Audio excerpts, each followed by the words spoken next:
Hey, welcome to our latest Hoopscast. Kevin Brockway and Pat Dooley, the Gainesville Sun. We're here in the press room at, what is it called now? Bridgestone Arena. Bridgestone Arena, yeah. Tomorrow it may be something else, we don't know. But where Florida has just dispatched Auburn.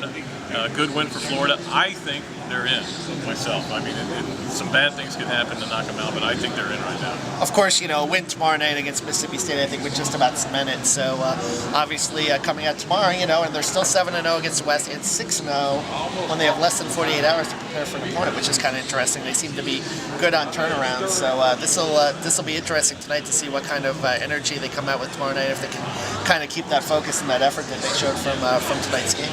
Yeah, the story tonight was Alex Tyus and Chandler Parsons. Both played tremendously. And, it's funny, we all said, well, Florida's got a size advantage, and they took advantage of it. Yeah, they really did. They did a good job inside. And I think the ball movement, too, obviously the pick and rolls, and they just had a really nice stretch, particularly in the first half, where they were passing, they were making the extra pass, 3 or 4 or 5 passes. Auburn kind of tightened up, and made a run. And, of course, with this team, it's never easy. You're up 14 in the first half, you're up 13 in the second half. They made a run, but Florida withstood those 3 runs and managed to pull away with the must-win. And every time they made a run, Chandler Parsons scored a basket, or in one case 2 free throws, and put an end to those runs. I thought, obviously we saw Kenny Boyne get hot there for a while, made 3 threes in a row, and they needed that because they didn't get a lot out of Irving Walker tonight. Yeah, and really did a good job defending the 3-point line as well. 4 for 25. Tay Waller held scoreless, but then of course Frankie Sullivan, the other backcourt guy, has a phenomenal game with 27 points to really keep him in it. But I think they focused so much of their attention on Waller that Sullivan was left open. He made some plays, but did a good job defending the 3-point line. Even shot the ball well, 7 of 14 from 3-point range. Chandler Parsons hit 3 big threes early. Boyne hits the 3 big threes in the second half, and allows them to kind of keep that cushion they needed down the stretch to win the game.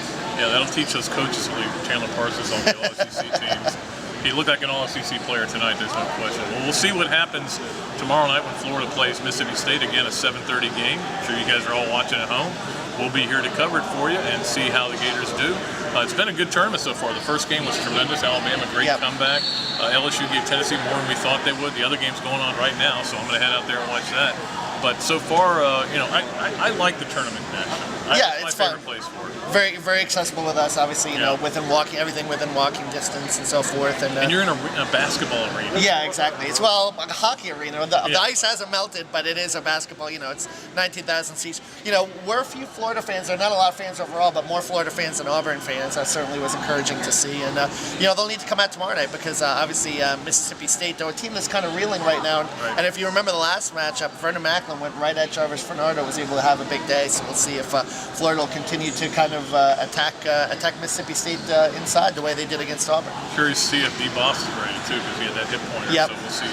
Of course, their last game was an abysmal game against Tennessee, and we'll see how that goes. That's a must-win for them too. They have to win, and I don't think that's enough. Even if they do win, but if Florida wins, there's no question. I think they're in no matter what, but we'll see what happens tomorrow night. Until then, Pat Dooley, Kevin Brockway, Gainesville Sun. So long from lovely Nashville, Tennessee.